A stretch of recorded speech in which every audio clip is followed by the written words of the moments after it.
আসসালামু আলাইকুম রহমতুল্লাহ, আলহামদুলিল্লাহ, ওয়াসসালাতু ওয়াসসালামু আলা রাসূলিল্লাহ ওয়া বাদ। সুপ্রিয় সম্মানিত দর্শক ও শ্রোতা, মুখের দুর্গন্ধ দূর করার 4টি 100% চিকিৎসা রয়েছে, কার্যকরী চিকিৎসা রয়েছে।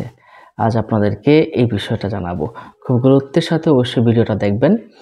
4টি পৃথক 4টি খুবই ভালো চিকিৎসা। আপনি যদি যে কোনো একটিও মানেন, তারপরেও আপনার কিন্তু মুখের দুর্গন্ধ দূর হয়ে যাবে ইনশাআল্লাহ।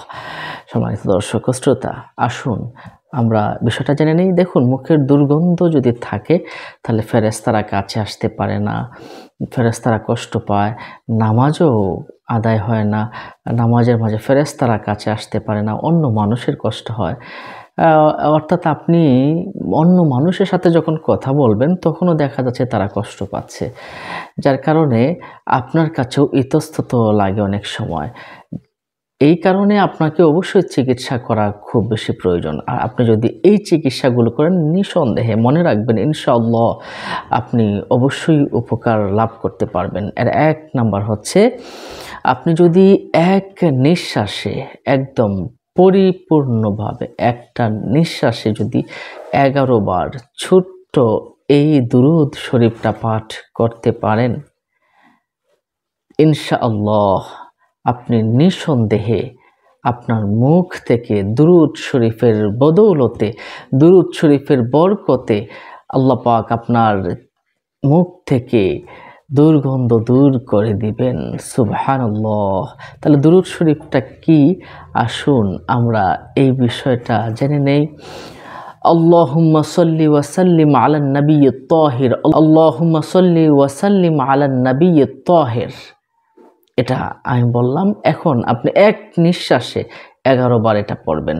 আপনি কয়েকবার ট্রাই করলে পারবেন। একটু নিঃশ্বাসটা বড় করে নিয়ে আল্লাহুম্মা সাল্লি ওয়া সাল্লিম আলান নাবিয়্যিত তাহির, আল্লাহুম্মা সাল্লি ওয়া সাল্লিম আলান নাবিয়্যিত তাহির, আল্লাহুম্মা সাল্লি ওয়া সাল্লিম আলান নাবিয়্যিত তাহির, আল্লাহুম্মা সাল্লি ওয়া সাল্লিম আলান নাবিয়্যিত তাহির, আল্লাহুম্মা সাল্লি ওয়া সাল্লিম আলান নাবিয়্যিত তাহির।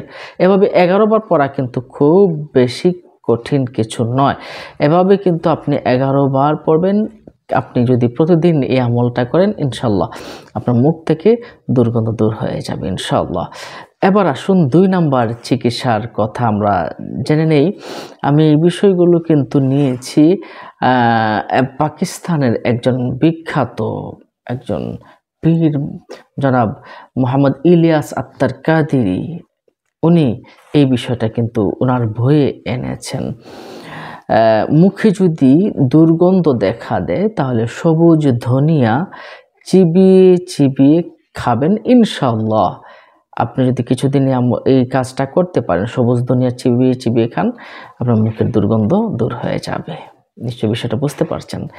3 নাম্বার একটি কাজের কথা বলেছেন। 3 নাম্বার কাজটা হলো গোলাপ ফুল। আপনারা সবাই চেনেন গোলাপ ফুল। এটা তাজা হোক বা শুকনো ফুল হোক, এটা দ্বারা যদি আপনি দাঁত মাজেন তাহলে অবশ্যই আপনার মুখের দুর্গন্ধ দূর হয়ে যাবে ইনশাআল্লাহ। এবারে আসুন 4 নাম্বার যে বিষয়টা, এটা আমরা একটু জেনে নিই। 4 নাম্বার, আপনি মনে রাখবেন আপনার মুখের দুর্গন্ধ হয় পেটের বিভিন্ন রকম খাদ্যের কারণে। যদি আপনার খাবারটা কমিয়ে ফেলেন, অর্থাৎ রোজা রাখার চেষ্টা করেন, বা খাবারটাকে 3 ভাগ করে ফেলেন, রাসূল সাল্লাল্লাহু আলাইহি ওয়াসাল্লাম সুন্নাহ অনুযায়ী খান, পেট ভরে না খেয়ে কিছু অংশ খালি রেখে যদি খান, তাহলে শরীরের বিভিন্ন রোগ ব্যাধি তো ভালো হবেই।